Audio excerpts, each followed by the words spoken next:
बाप और बेटी की कहानी। पत्नी अपने पति से कहती है, पत्नी, पता नहीं क्या हो गया है हमारी पायल को। कल रात को खाना भी नहीं खाया और रो भी रही थी। अभी सुबह जगाने गई तो फिर से रो रही थी। वजह पूछी तो बस इतना कही कि प्लीज माँ, मुझे अकेला छोड़ दो। मुझे लगता है कि शायद उसे किसी ने प्यार में धोखा दिया है। डर लगता है कहीं वो खुद को नुकसान न पहुंचाए। पति थोड़ी खामोशी के बाद कहता है, ठीक है, मैं देखता हूँ। इतना कहकर वो अपनी बेटी के कमरे में जाते हैं। पिता, पायल कैसे हो बेटा? बेटी, प्लीज पापा, मुझे कुछ दिनों के लिए अकेला छोड़ दीजिए। पिता, ठीक है बेटा, मगर एक शर्त है। बेटी बोलिए। पिता, मैं तुम्हें एक बकवास कहानी सुनाना चाहता हूँ, तुम सुन लो, फिर हम तुम्हें डिस्टर्ब नहीं करेंगे। ओके। बेटी, ठीक है, सुनाइए। पिता, आज से करीब 20 साल पहले एक राजा हुआ करते थे, बेहद अमीर। उनके 2 बेटे थे। बड़ा बेटा बेहद आज्ञाकारी और ईमानदार था। उस राजा को अपने बड़े बेटे पर नाज था। उसकी शादी एक खूबसूरत लड़की से कर दी गई। फिर वह खूबसूरत लड़की राजा की बड़ी बहू गर्भवती हुई। घर में खुशियां ही खुशियां छा गई, मगर राजा की जिद थी कि बेटा ही हो। फिर राजा ने अपने बहू के गर्भ का चेकअप करवाया तो पता चला कि गर्भ में लड़की है। राजा ने बेटे को हुक्म दिया कि लड़की को गिरा दिया जाए।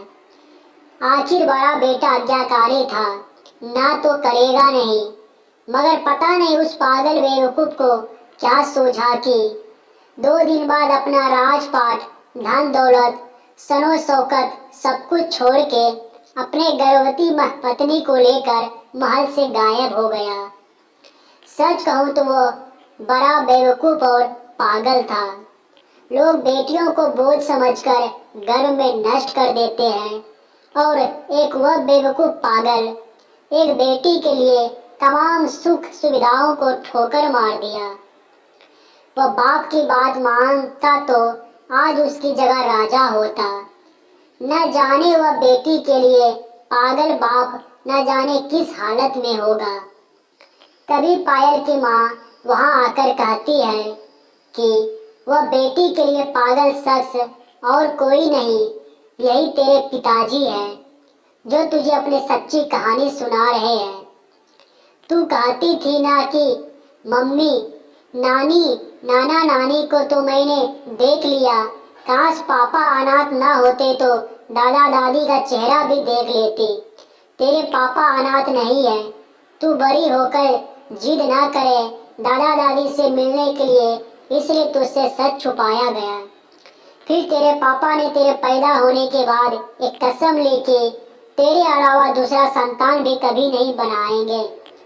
अखबार में है इश्तहार देकर तेरे दादा दादी ने बेटी को लेकर ही वापस आने को कहा। मैंने भी जोर दिया वापस जाने को, मगर तुझे गोदी में उठाकर तेरे पापा ने बस इतना ही कहा, जिस घर में मेरी प्रिंसेस की हत्या का फरमान निकाला गया हो, वहाँ एक राजा कैसे सांसें ले सकता है। अब नजारा अलग था। पायल की आंखों में पापा के लिए सम्मान, उनकी मोहब्बत के लिए ढेरों सारा प्यार और उनकी कुर्बानी के लिए इबादत करने जी कर रहा था। आंसू थमने का नाम नहीं ले रहे थे, मगर सब कुछ अब सिर्फ पापा के लिए था। पापा ने बस आखिरी शब्द इतना ही कहा अपनी बेटी को, मैं नहीं जानता बेटा कि दुनिया तेरे बारे में क्या सोचती है, मगर तू मेरे लिए बेहद अनमोल है। भले मैं आज कहीं का राजा नहीं रहा, मगर तू कल भी, आज भी और सदा ही मेरी प्रिंसेस ही रहेगी।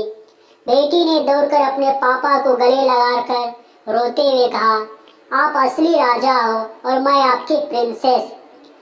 सबकी पलकें गीली थी, मगर वह एक नई सुबह की शुरुआत थी, जहां प्रिंसेस फिर से अपने सियासत में लौट आई थी। तो बेटियां माता पिता की जान होती हैं, उनकी आन बान और शान होती है। तो दोस्तों, आपको ये कहानी अच्छा लगा हो तो लाइक और सब्सक्राइब अवश्य करें दोस्तों। धन्यवाद दोस्तों।